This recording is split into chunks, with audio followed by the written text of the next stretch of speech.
Well, good afternoon. It's great to be in Southwest Florida. I want to wish everybody belated Mother's Day. Happy Mother's Day. Was able to talk to my mom, which I really appreciate all she's done, and then also my wife is now a mother yet again with our third, who's about 6-7 weeks now. And so we had 3 kids, 3 and under, running around the house yesterday. So it was an interesting Mother's Day. But we appreciate all the moms out there for all that you do, and particularly for a lot of what you've had to do these last couple months. Couple things to highlight, I think, just generally about the state. 64 of the 67 counties were in Phase 1 starting March 4th. We've obviously added Palm Beach County. If you look at the trends of some of the things that we monitor, I think you see a lot of positive trends. Today, the state of Florida is reporting 405 new cases for Florida residents, but we've received about 20,000 test results, and that's about a 2.12% positivity rate. We were on the call with the Vice President today, Dr. Burks, and they are really stressing the rate of positivity. Anything under 10% is considered good, under 8 is really good.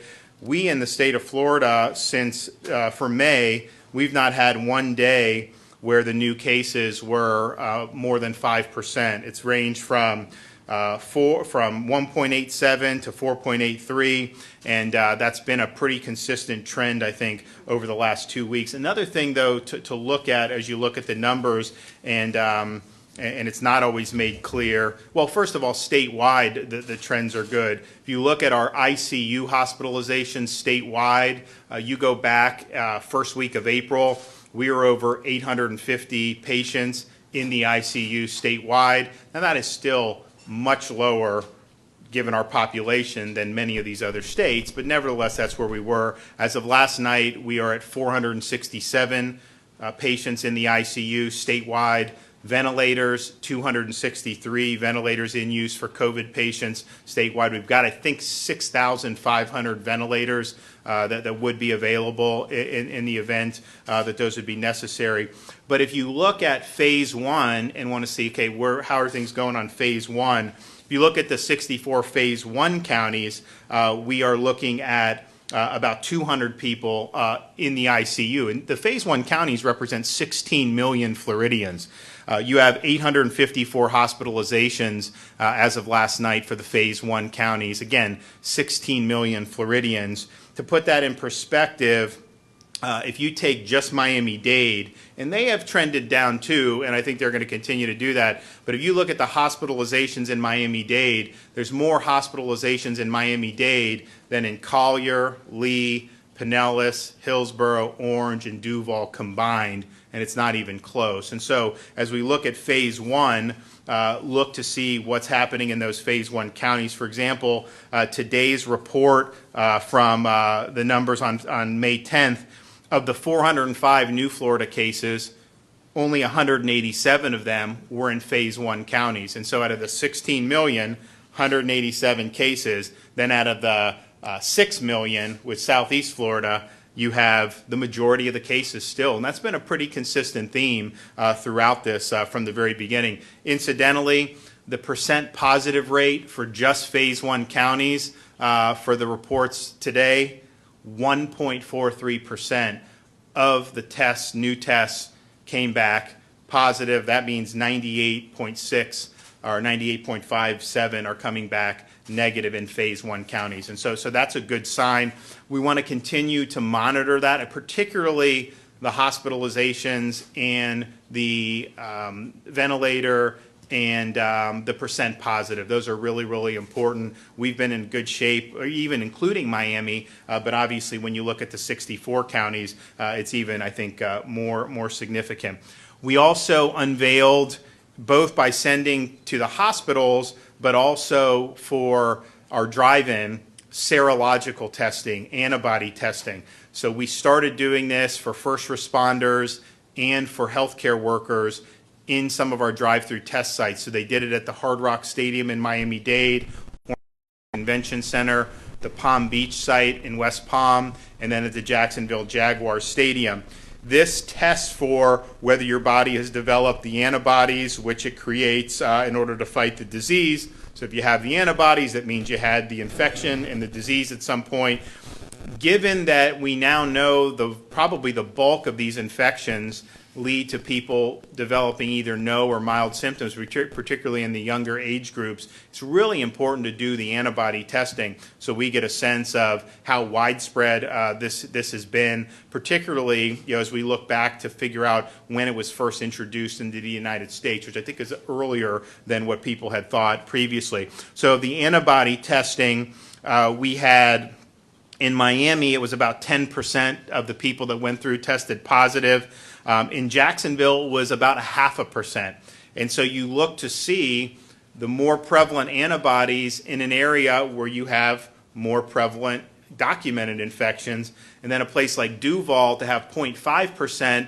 Duval has had relatively modest in terms of hospitalizations, and they've had a different, I think, epidemic there than they have in Miami-Dade. So we're going to continue to offer this on a drive-through basis. We're also giving this to hospitals. And so, I told Larry, if Lee Health if they've already asked for it, then you're getting it. If you haven't asked, we'll do it, because having the doctors and the frontline healthcare workers get tested for antibodies is definitely a priority of ours, and we want to continue to do that. So we are monitoring the data. We're also taking additional steps to be able to keep Floridians safe. One of the things that we worked on immediately was policies to protect nursing homes and long-term care facilities. And so in March, we did an order not allowing visitation into nursing homes, but also, and this hasn't gotten as much play, but I think it's critical, not allowing any sick COVID-positive patients to be returned to the nursing home. You look, some other states actually had a policy of forcing nursing homes to take COVID-positive patients back. Some of these nursing homes were not equipped to be able to handle that. And so Florida, we thought that would be a huge risk, and we went the opposite way. And I think that's proven to be effective. But we also understand that as we have expanded testing into some of these facilities, you actually have even some of the elderly residents who get infected, they don't all show symptoms, at least immediately. And so as you're doing more surveillance testing, we've got National Guard units, I got a mobile RV lab, and you identify somebody that's positive, we want that individual, if the nursing home or the long-term care facility doesn't have the capacity to appropriately isolate, and we do have some great facilities in Florida that have negative pressure rooms, have an ability to do it. Many don't, so if you can't do that, we want that patient to be transferred. Now the problem is, was, that the nursing homes got more money to keep the patient there than the hospitals would get to keep the patient here to convalesce. And so we did last week with Secretary Mayhew, sent a letter to SEMA Verma asking for a waiver so that hospitals would be able to get reimbursed at a higher rate if they accept a COVID-positive nursing home patient. And so they granted that waiver request, and it's not going to only be hospitals because there are other facilities that can do this as well. But we think that that's important. If you look around the country, you're starting to see outbreaks primarily associated with prisons, meat packing, and other types of processing plants, and then the nursing homes and assisted living facilities. And so this is really the tip of the spear, and we want to do as much as we could do. So what that means is, even though you look over the last week or so, hospitalizations throughout the state, I think, are down 5 or 6%. That also includes some folks in Miami and Broward who have been transferred in because they were in facilities where it wasn't clear that the facility would be able to prevent an infection from spreading. And so that is something we think isolating people is important, and we think allowing it to spread, particularly in an environment like a long-term care facility, is something that would be hugely problematic. And so we're really intent on pulling all the levers we can to be able to prevent that from happening. One of the things that Secretary Mayhew has done very smartly is she has identified some facilities that are COVID compliant, that could handle COVID patients with appropriate isolation and not run the risk of infecting other people. She contracted with one in Jacksonville that we highlighted last week. And what they've done, it hasn't been a huge number, but they've had patients from all around the region given to them. These are patients who either don't require full hospitalization or could be discharged from the hospital. They now have a safe place to go, and you're obviating the risk of having major infections in a long-term care facility. And so even if you're talking about a handful of people, if any of those folks get reintroduced back in the facility, that could end up infecting many, many more people. So we're going to continue to do that, but I think that that's a good start to be able to say that we understand how this spread there could be a big, big problem. So the hospitals, I think, are going to be compensated better through CMS, which is important. And then the secretary, she's been able to do some of these arrangements, which I think really increases safety and really has done a lot. Another thing with respect to testing, well, first with the long-term care, what we've done is I have 50 National Guard teams, 4-man strike teams. They're going around and they're testing at these long-term care facilities. We have had some who have not wanted to be tested, and our view is, and Secretary Mayhew issued a rule, is if you're a staff member, you're working at one of these facilities, you need to get tested because that's how it's being brought in, asymptomatic staff members. Sometimes staff will visit different facilities or different wings within the same facility. So to say you're not going to get tested, so that is required if there's testing available to do it. And so those National Guard teams have done a lot of tests. We're going to keep on doing a lot of tests. We did start the mobile RV, which has a 45-minute rapid test we got from Cepheid. So they are now going, and it's a hub and spoke model where they'll go to a community, they'll have different nurses and healthcare workers go to different facilities, collect samples, bring them back, run them through the machine, and you get the results back on the same day. So that debuted last week. That's going to be going across communities in Florida to continue to be really on offense when it comes to testing at long-term care facilities. That mobile lab, I think, is probably something that we may even replicate if it proves to be successful. I think it has been very successful so far. Another thing that we're looking on getting for the state are antigen tests. So this is a diagnostic test, different from a PCR test. It's basically a rapid test. I think the one that just got the emergency approval from the FDA, I think gives results in 15 minutes. So the antigen test, different from a PCR test, but I think it will be able to be mass produced easier. You get the results quicker. If you're positive on the antigen, I think it pretty much means you test positive on the PCR. If you test negative, there's a little bit slightly less specificity there. I mean, not a huge deal, but in this, it's important. And so I think the folks who are going to be administering that are going to understand it, but we still think it's something that's important. So we're going to be working on bringing as many of the antigen tests as we can to the state of Florida.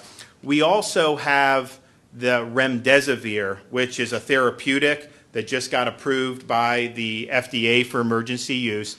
And it's been, the company Gilead, they donated a certain number of doses. So those are going to be apportioned among the states. There were some that went out immediately to the most high-risk states. Florida didn't qualify as that, but we are now getting in this second tranche. So we're going to be getting the remdesivir and then sending it to the hospitals who need it and who think it could be useful for patient care. I have no idea whether this thing is effective or not. I'm not making any representation. I know it's been approved. It's really a decision of a doctor and a patient whether that should be used, but we feel if we can at least get some and give it out and let them have the option, that's definitely the right thing to do on that. So we look forward.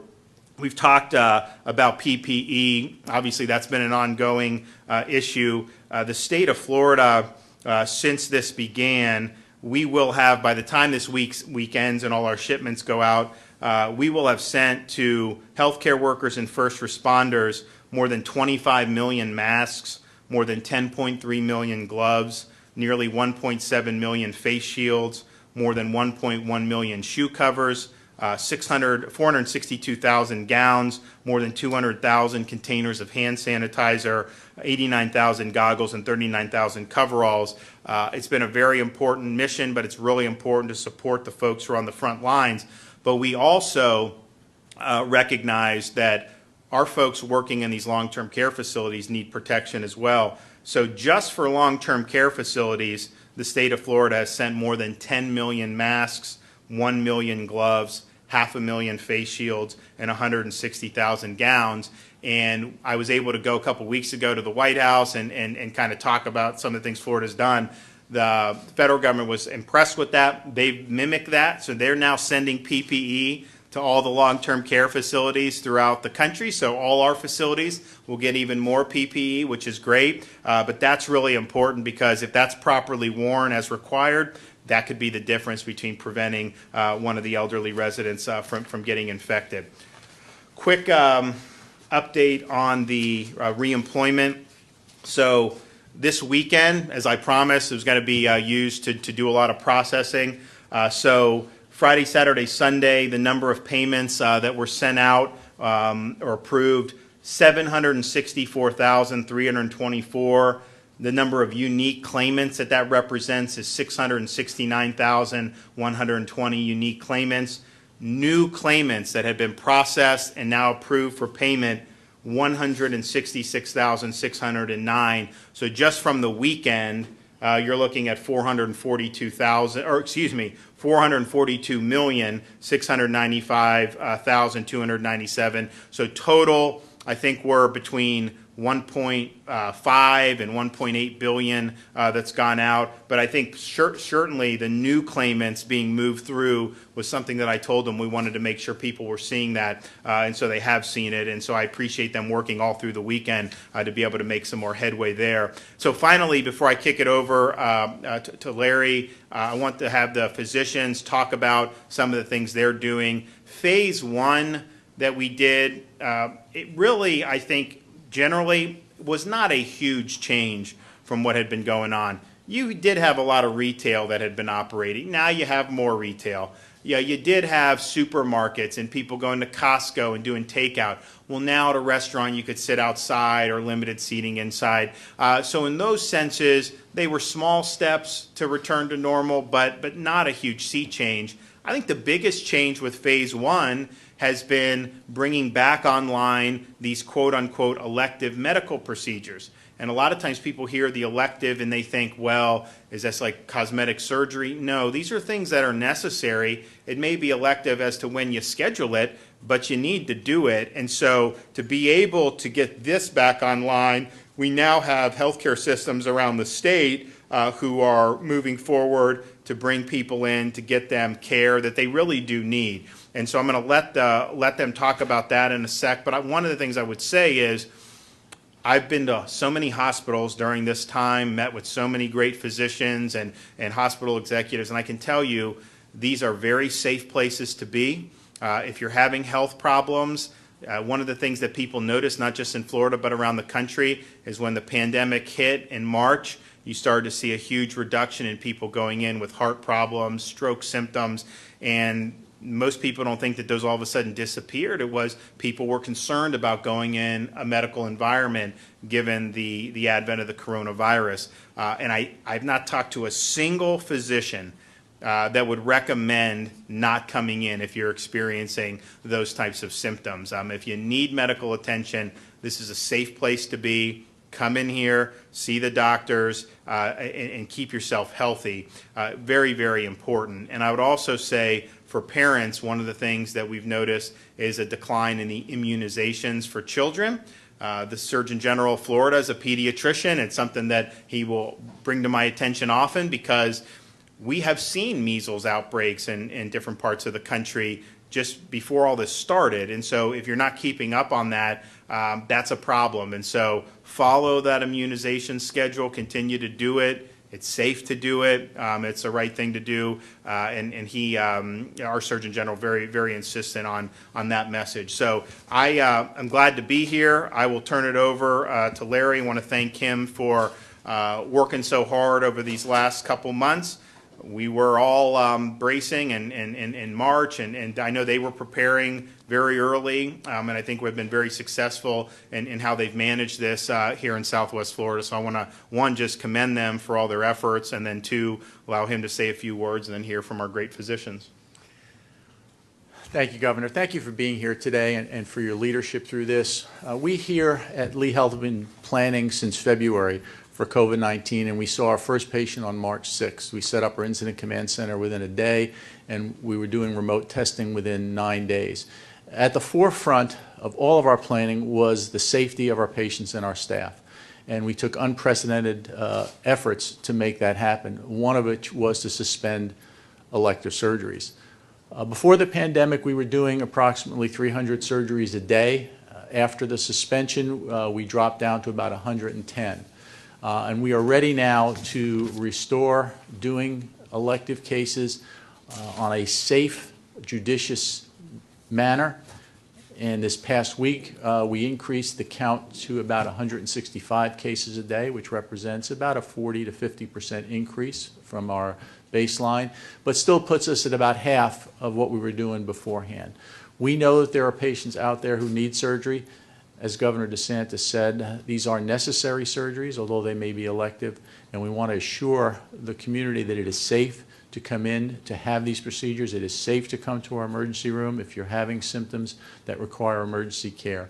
So with that, I'd like to turn it over to some of our surgeons who can speak to the experience over the past week and the incredible work they've been doing, not just in the past week, but for weeks as they've geared up for the suspension and now the resumption of surgery. Dr. Mahalik, you want to start? Thank you very much, Larry, for your leadership through this, and thank you again, Governor DeSantis. I just want to reiterate both the other gentlemen's commentary about seeking out medical care that you truly need. So a lot of times when we schedule somebody for elective surgery, the thought is maybe by family or the other people in the community that the surgery could be put off forever. So what we did on March 20th is we suspended so-called elective surgeries at that time and only did surgeries that were so-called urgent or emergent. And during that time, what happened is some surgeries were put off that maybe could wait a week, maybe could wait a month, maybe could wait a few months, but at some point, all those people really do need that necessary medical care. So whether it's elective surgery, whether it's medication, whether it's follow-up with your medical professional, an emergency room visit, immunizations, I would just let everybody in the community know that it's safe to seek medical care. As surgeons, we frequently assess the risk-benefit ratio as to what your individual case may be and how long it's safe for you to wait for your surgery, or whether it's medically appropriate based on your medical situation at the time, whatever surgery you may need. We have a structured incremental plan in place to slowly ramp up surgery, so I don't want anybody to get the impression that we're just turning on the faucet and we're going full bore ahead with all these elective surgeries. What we're doing is we're prioritizing patients according to how much PPE is available, according to patient symptoms and how long they might be able to wait. But I encourage anybody who might need surgery or anybody that might need medical care to make sure and speak to their doctor so they can make sure and understand their risks. Thank you. Thank you, John. Dr. Dyke? Thank you. Thank you, Governor. I'm Dr. Valerie Dyke. I'm the chairman of surgery here at Gulf Coast Medical Center. And as Dr. Mahalik said, we did shut down the elective procedures in what we thought was a very safe fashion because we were challenged with trying to care for our patients, but at the same time protect our most valuable resource, which is our hospital staff. And also we had to consider the PPE. And I think that the hospital system has done a tremendous job with the support of the governor. We have what we need. We feel that the hospital is safe. We are ready to start taking care of patients. We are looking forward to that. We want people to contact us, and we in turn are contacting our patients. We have them listed in our offices, stratified case by case. We know exactly who they are and that they need to get in and have their surgery. And we are ready to do that. And I hope that people feel as confident as we do that when we contact them to schedule their surgery, that it will be done in a way that is going to help everyone, keep our hospital workers safe. It will not overstress the PPE because the hospital system is keeping very close track of that every day. And we feel that we are really ready to take care of all of the patients who have waited for us. I'm Dr. Charlie Bisbee. I'm chairman of the Department of Anesthesia. It's been a long road here, and I want to thank Governor DeSantis for all the leadership he's shown. We started out with a committee here with surgeons, administrative teams, and anesthesia from throughout the system at all the hospitals to come up with a plan to manage a situation. We were just going to do urgent and emergent surgeries. We did that successfully. We developed parameters for all the subspecialties as to what urgent and emergent was, and we instituted that plan with a decrease from 16 rooms, for example, at Gulf Coast Medical Center to running 8 rooms. And that was very well done. And one of the special things that happened during this process is the level of camaraderie that we've seen among all of the surgeons, the anesthesia team, all the medical staff, the administration, et cetera. It's almost like we have a group think going here in which we're focused on the solutions, we arrive at good conclusions, and then implement plans in a very efficient fashion. Our ramp down committee turned into the ramp up committee just a week ago or so, and we increased our number of elective surgeries by about 50% in the operating room here at Gulf Coast Medical Center. I want to say a few things. All these patients are being taken care of in a very safe fashion. If you'll notice, all the patients come in wearing a mask themselves. All of our staff wears masks, gowns, etc. So our level of concern for the patient is reflected in how we are preparing with protective gear to ensure that there's a minimal chance of any transmission of virus. I, myself, technically, by virtue of my age, would be considered to be in a high-risk group. But with the level of PPE, protective gear that we're using these days, I feel very safe practicing here in the hospital. And I think that the message to our patients and the community is they should feel safe also. If you have a surgical procedure, if you have a medical issue that you feel needs to be addressed, don't hesitate to come to the hospital, see your doctor, and don't let COVID discourage you from doing that. Thank you. Can you just maybe, Dr. Just like emergent and the things that were still going on, what kind of things have been going on the whole time? And then what are kind of some of the new things that would be just that people would be able to relate to in terms of the types of procedures? Sure. When we started out, we had the 5 chairmen of surgery meeting with the 16 section chiefs of divisions of surgery, like orthopedic surgery, ENT, colorectal surgery. I'm a colorectal surgeon. And we decided within our groups what would be considered emergent and what we would do and what we would not. And then we also decided a system to kind of keep everyone in check for what we would schedule. And that has not been a problem. It's been a very collegial atmosphere as far as really keeping the surgeries limited to saving life and limb, fractures, cancers, infections. So for my line of work specifically, I would say we've taken care of colon cancer. If someone has had diverticulitis and they're waiting for their surgery, now we're moving into that phase where it was not an emergency, but you know that you needed to move forward with surgery, and now we're going to be able to do that. Moving forward, we're going to get to people who need to schedule their 50-year-old screening colonoscopy. We're not quite there yet, but we're moving in that direction. So we're going through in a very organized fashion. And we literally have lists of patients in our office, and they're organized that way so that we know who we're able to contact first. What's been the response, I don't know if anyone can take it, from patients about wanting to come in versus not wanting to come in? Have you seen any change over the course of the last 2 months about people being more willing to come in? Yes. I'd just be interested in your thoughts. Sure. That's John Mahalik, orthopedic surgery. Yes, in the beginning, I think that we had a lot of fear across the spectrum within the community as far as whether they would want to access even private health offices, access the emergency room, access the hospital.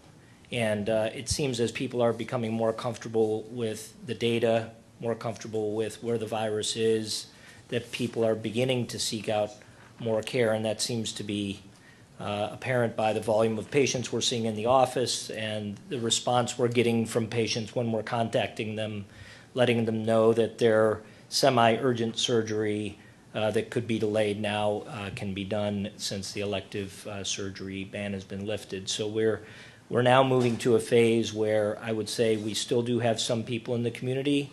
Maybe they're at-risk individuals, maybe they've had some exposure, maybe they have some other fears who are still somewhat afraid, but that the pendulum has clearly swung in the opposite direction by this point. I just saw a patient today who just had a hernia that needed to be repaired.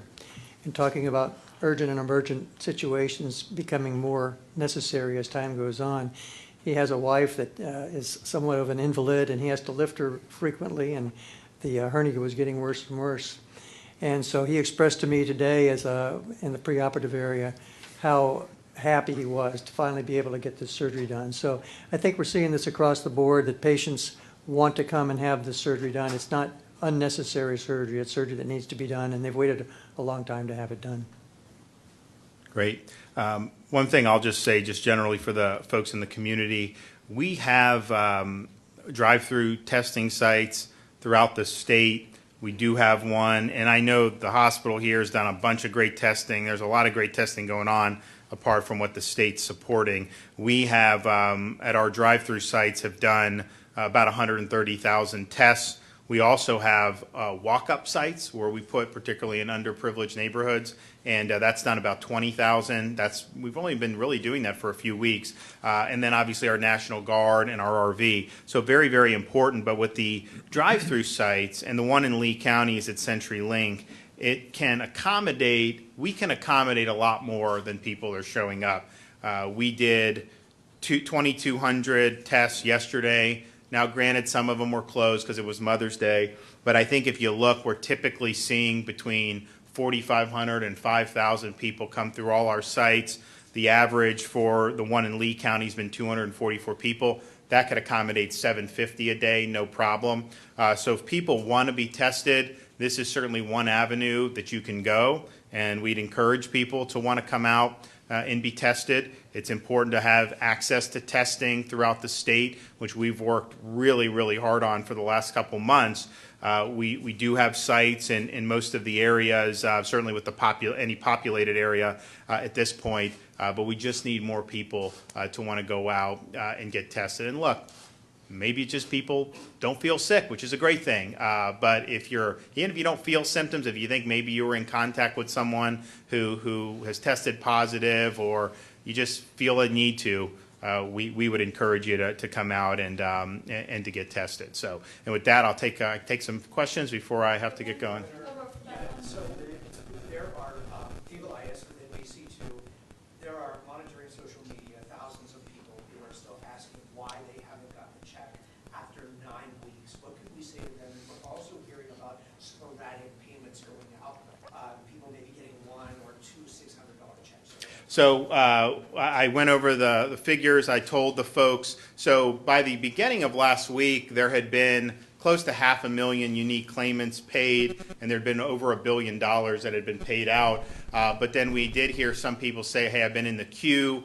And so I asked the DEO to look at that, and I think what happened was there was just some of these folks may not have had all the appropriate information. So they worked hard to be able to get that information, and I asked them, please, process. So they processed 166,609 new claimants over the weekend, and so that's a huge amount, particularly for this system. And so over the weekend, you had 669,000 unique claimants, and they got almost $450 million. And so I would just tell people, check the bank account as today goes on. There's a whole bunch of money going out with direct deposits, and that's appropriate. We also extended the waiver for doing the 2-week recertification till the end of the month.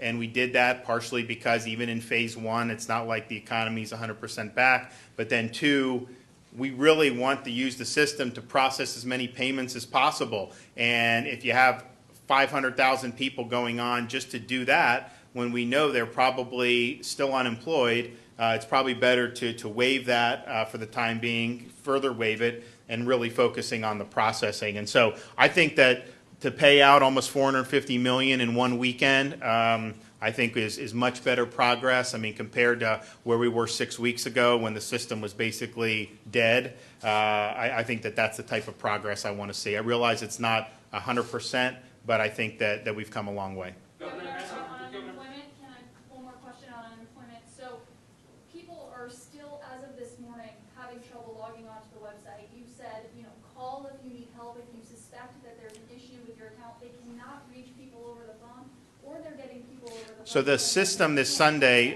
for the weekend was the interface was removed, so you could still submit over PEGA, and the application gets processed, but it was taken down. That was by design so that the system could be used for the processing, just because at the end of the day, this is what happens is you'll have people go on, they'll open up an application, leave it open, someone else, and so you have hundreds and hundreds of thousands it weighs on the system. So that was why they've done that this weekend, and you can still apply via PEGA. I'll look into the phone, and we've got a huge number of people now doing the phone, and if there's, I'll get the call volume and see what wait times would be. But they had done a much better job recently. So if it's not 100% where it needs to be, I'll definitely take a look and have them amp up that.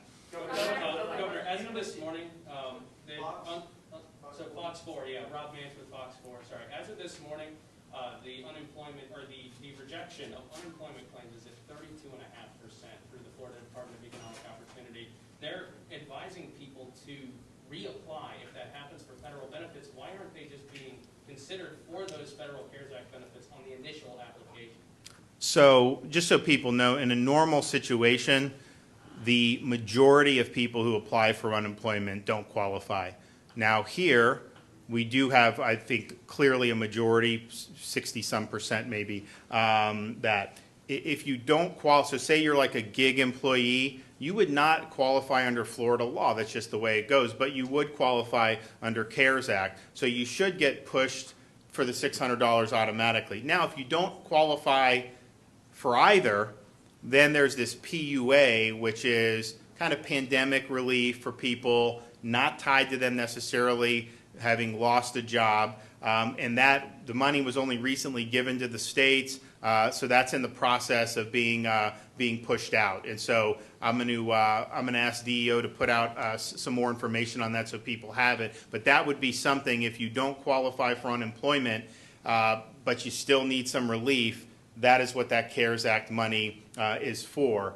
Now, what I think one of the things that we've seen with some, so first of all, some of the applications that people have done, employers have contested and said people had left the job and then were not fired. And then there's others where we've not found Social Security numbers. So I would just tell people, if you're applying, just make sure you put a Social Security, because like if you don't have the Social Security number, there's no way the application can be verified. It's amazing because the federal supplement to this is significant in terms of what these benefits typically would pay. It's more than you would typically do under a normal situation. So we've got people applying from foreign countries who've never even been to Florida.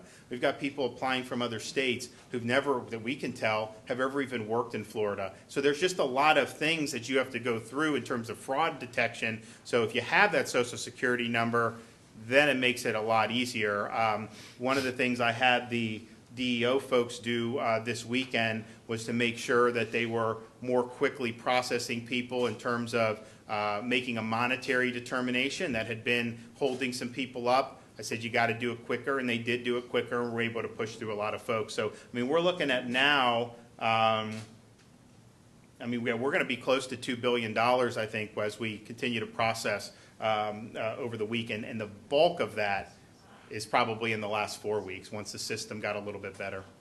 Two more right here. Division, we'll start you in the next. Okay, go ahead.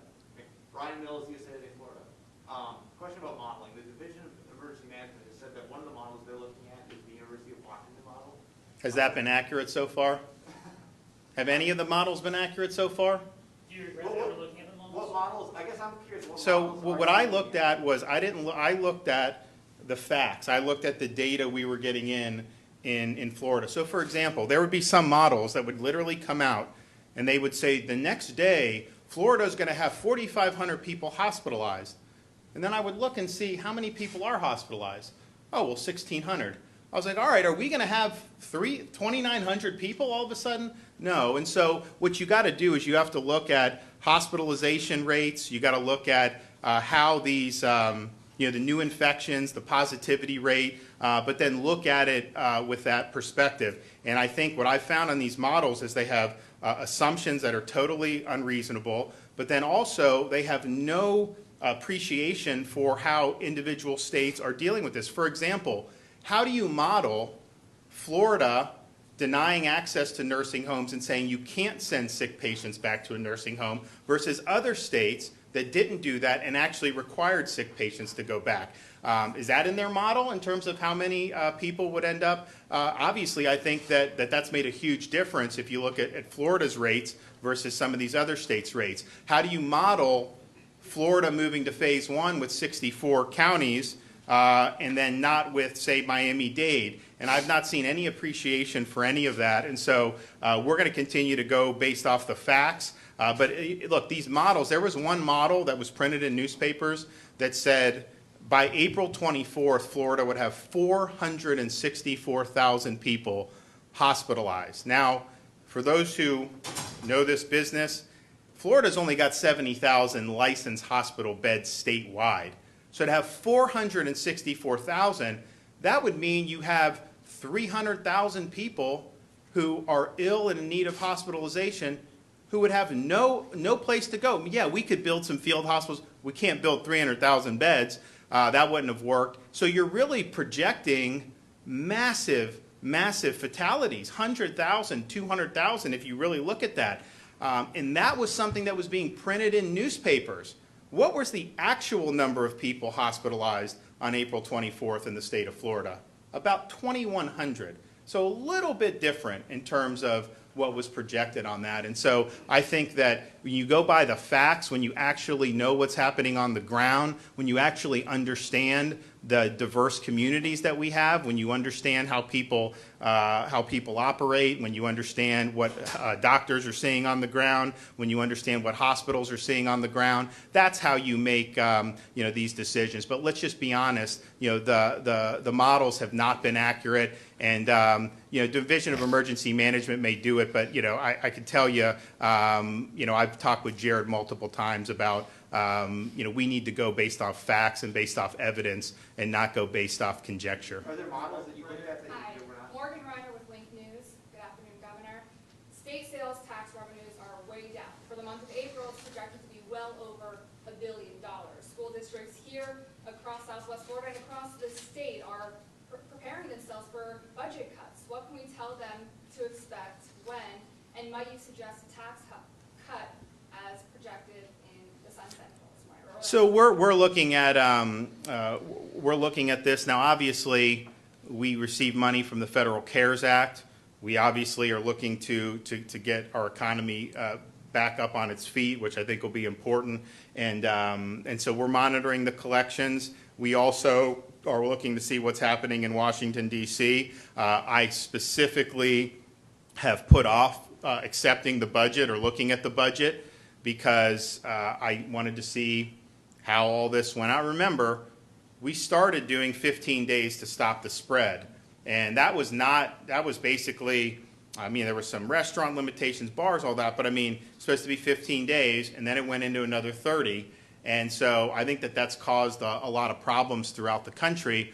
In Florida, I think we've mitigated it more because of the approach that we've taken, and so perhaps we'll have an ability to bounce back. At the same time, some of these revenues are driven by things like tourism, and that obviously is taking a hit, and that's really not going to be about whether government says you can do it or not as much as it's going to be about public confidence. So we'll look at all that and see, and then once I get a sense of what's going to happen in D.C., which they are going to do something, I think, for states this week, then I'll have to look at the budget and make those decisions at that time. But I don't think it wouldn't have been appropriate for me to have signed a budget knowing that we were going to have these uncharted waters. But it's also, now that we're in uncharted waters, I should see what are all my tools to deal with it. And I do think that you're going to see an effort on part of the federal government to help with some of these states.